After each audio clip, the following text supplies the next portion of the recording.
Bonjour à tous, bonjour à chacun, merci d'être avec nous sur RCF Hauts-de-France. Bienvenue à vous qui nous découvrez. Vous êtes ici dans ce dernier épisode des Clés de la liturgie, un épisode un peu bonus, un épisode un peu surprise dans lequel nous allons vous faire découvrir les gestes les plus discrets ainsi que les paroles secrètes de la messe. Nous vous faisons entrer un peu plus dans le mystère aujourd'hui avec le Père Charles-Marie Rigaille. Bonjour Père. Bonjour Arnaud.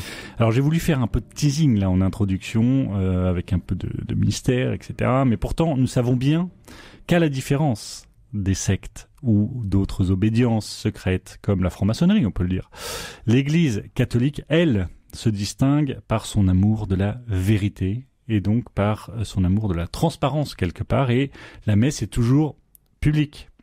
Les portes des églises sont ouvertes et le prêtre agit au vu de tous, donc il n'y a rien à cacher. Je préfère le préciser afin que certains de nos auditeurs ne pensent pas que l'église est comme les autres mouvements spirituels qui peuvent exister ou naître à droite, à gauche. Cependant, il y a quand même, et c'est l'objet de notre petite émission aujourd'hui, il y a quand même des phrases et des gestes qui sont discrets et que parfois les fidèles ignorent. C'est ça.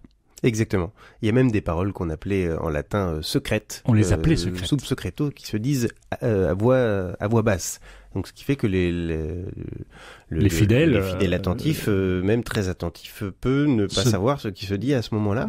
Le sens de ces paroles-là, c'est pas parce qu'il y aurait quelque chose de l'ordre de la magie et qu'il faut dire des paroles, etc. Mais c'est que le prêtre, comme celui qui préside au nom de l'Église et de la communauté rassemblée, va prier au nom de tout le monde et va dire les paroles qui sont la prière de chacun. Et de temps en temps, parce que il est aussi acteur, c'est pas simplement une marionnette, il a des prières qui sont personnelles, qui sont faites pour qu'il puisse accomplir son ministère avec plus d'attention, plus de piété, voilà. Et ce sont des prières qui vont l'engager lui seul. C'est des prières où il dit moi, où il dit je. Ce qui n'est pas le cas dans le reste des prières où il dit nous, toujours, parce qu'il prie pas en son nom.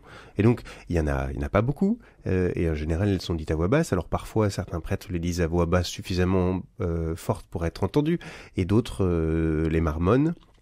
Vous verrez, il y en a qui sont connus, il y en a qui peuvent être dites à voix basse s'il y a de la musique pendant ce temps-là, et sinon à voix haute. Et puis il y a aussi quelques petits gestes discrets qui sont prévus par la liturgie et que on n'a pas toujours repéré, remarqué, et c'est pour ça que c'est intéressant qu'on fasse une émission là-dessus. Ça vous permettra d'être peut-être attentif la prochaine fois et de regarder un petit peu. Certainement.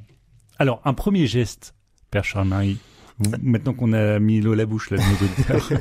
Un premier geste, l'un des tout premiers gestes un peu discrets, fait uniquement par ceux qui entrent dans le cœur et encore seulement les ministres ordonnés, c'est un baiser sur l'autel. Un baiser discret, alors on peut penser qu'il s'incline. En réalité, il pose ses lèvres sur l'autel. C'est un signe de vénération. C'est un signe, il se présente devant cet autel. Il sait que c'est sur cet autel qu'a va avoir lieu la grande offrande du Christ. Et donc, il commence par poser ses lèvres, ce qui est assez beau parce que justement, avant de pouvoir ouvrir la bouche, avant de pouvoir prendre la parole, il demande au Seigneur de venir purifier ses lèvres. Il le redemandera d'ailleurs un peu plus tard dans la célébration.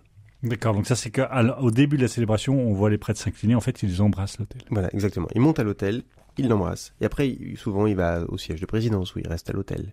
Voilà, petit geste discret qui se présente deux fois parce que il commence par embrasser l'autel et plus tard, au moment de la lecture de l'évangile, il embrassera aussi l'évangéliaire. Vous remarquez que du coup, on repère ce qu'on avait déjà évoqué quand on parlait d'architecture, mais il y a deux lieux vraiment principaux en termes, quand on rentre dans un chœur, dans la liturgie, on voit l'autel et l'ambon, le lieu où on lit la parole de Dieu, et d'ailleurs c'est ces deux seuls lieux qu'il va embrasser.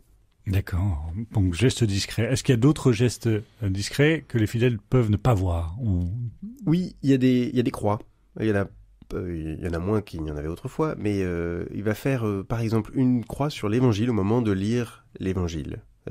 Sur les grands évangéliaires de cathédrale, les croix sont déjà même marquées en rouge, le prêtre trace une petite croix sur l'évangile, une manière de se rappeler de pourquoi est-ce qu'on le lit, de l'importance de ce moment-là. Oui. Et pendant ce temps-là, les fidèles sont appelés à se faire aussi eux-mêmes, on l'avait déjà évoqué, une croix sur le front, siège de l'intelligence, une croix sur la bouche pour la parole et une croix sur le cœur, siège de l'affectivité et de l'amour.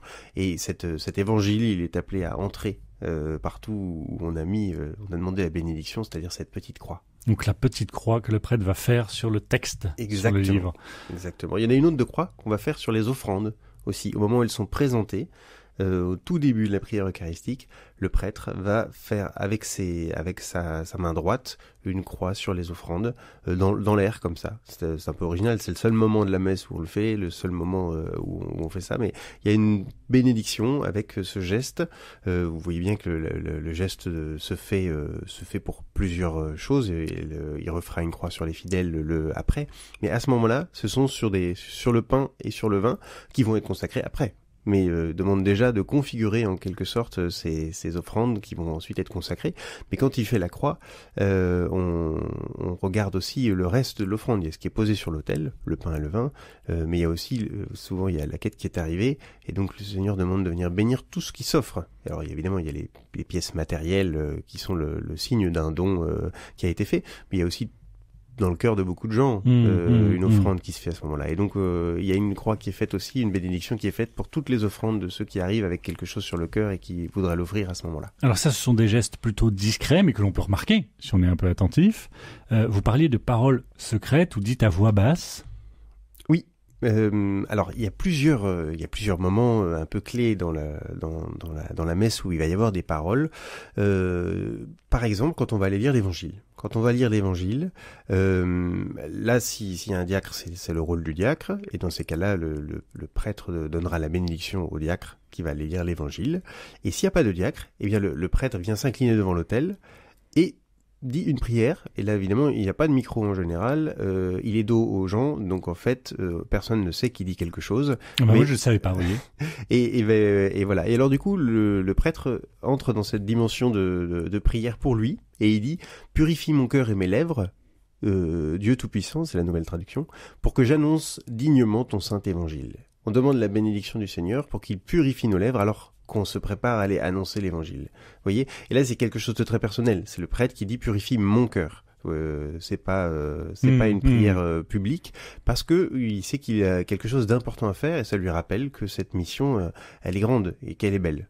Vous voyez ? Et il terminera pareil l'évangile avec le baiser à l'évangile et une parole. Alors là, on peut peut-être parfois l'entendre parce que là, cette fois-ci, il y a un micro, mais il dit que cet évangile efface nos péchés. À voix basse. Ah bah ça, j'ai jamais entendu. Que cet évangile efface nos péchés. C'est beau, ouais, c'est beau. C'est beau, c'est beau. C'est une manière de dire, mais cette bonne nouvelle, elle est là pour passer au-dessus de toutes les mauvaises nouvelles que sont nos péchés, et donc que cet évangile que nous avons entendu résonner, eh bien, il nous donne tellement d'amour de Dieu que finalement, nos péchés ne soient que des gouttes d'eau dans un océan. Oui, c'est très beau. Et donc, vous pouvez le lire sur les lèvres des prêtres en général. Là, ils sont face aux gens. Et alors, est-ce que il nous reste 1 minute 30, mais est-ce qu'il y a d'autres phrases comme ça? Oui. Alors, une que j'aime beaucoup, quand le prêtre met de l'eau dans le vin. Vous avez peut-être remarqué qu'il y a le pain, le vin, c'est les offrandes classiques, mais il y a aussi une petite burette d'eau qui sert à se laver les mains. Soit, alors symboliquement, bien entendu, il a les mains propres quand il arrive à la messe, mais il y a aussi à un moment donné un petit geste où il va mettre une petite goutte d'eau. Et à ce moment-là, il dit une phrase qui est parfois dite à voix haute, mais qui est prévue pour être dite à voix basse, et qui est ainsi: comme cette eau se mêle au vin, pour le sacrement de l'alliance, puissions-nous être unis à la divinité de celui qui a pris notre humanité. C'est une méditation sur ce petit geste, voilà, c'est tout bête, c'est de l'eau qui se met dans le vin, mais là, le prêtre médite en disant, en fait, c'est comme l'humanité et la divinité que Dieu veut nous donner, l'humanité que nous apportons, et en fait, à la fin, c'est du vin, quand on le boit. Et donc c'est le sang du Christ, on ne sent pas l'eau. Oui, et donc l'idée c'est que nous, en nous unissant pleinement, profondément à Dieu, en communiant, eh bien l'idée c'est que nous devenions comme Dieu et pas que Dieu devienne comme nous. Et donc voilà, c'est ce que ça en effet c'est une phrase qu'on entend souvent à voix haute. C'est une phrase qu'on entend plus facilement. Moi, je réagis comme ça, je suis un peu comme les auditeurs derrière leur poste. Ils disent, bah ça, je l'avais déjà entendu. Est-ce qu'on en a une dernière? Parce qu'après, on sera un peu pris par le temps. Mais est-ce qu'on a une dernière phrase? Et puis après, vous nous direz si on peut aller les trouver quelque part. Oui. Alors, comme vous le disiez très justement, on a beau appeler ça des paroles secrètes, parce que c'est le mot latin, secreto, qui veut dire à voix basse, mais elles sont pas du tout secrètes. Elles sont dans tous les missels. Si vous ouvrez votre prion en église, votre Magnificat, tout autre livre qui publie chaque mois les paroles de la messe, vous retrouverez ces paroles-là écrites noir sur blanc, et il n'est pas du tout interdit de les dire ou de les évoquer. Je pourrais terminer sur simplement à un moment donné, où le prêtre va faire un autre petit geste un peu discret que vous avez peut-être entendu aussi, mais il met une parcelle de l'hostie dans le calice. Au moment où il rompt le pain, il va prendre un petit bout, il le met dans le calice, et à ce moment-là, il dit, là aussi il y a un micro, donc parfois on l'entend, que le corps et le sang de Jésus-Christ réunis en cette coupe nourrissent en nous la vie éternelle. Et c'est très beau, parce que quand on communie, on peut se dire aussi ça. Seigneur, cette nourriture, elle est là pas simplement pour nourrir ma vie terrestre, évidemment.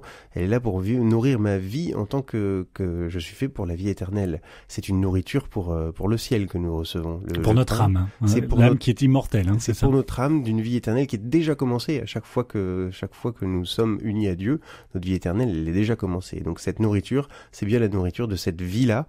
Donc que le corps et le sang de Jésus-Christ, réunis dans cette coupe, nourrissent en nous la vie éternelle. Eh bien, ce sera le mot de la fin. Merci beaucoup, Père Charles-Marie Rigail. Avec grande joie.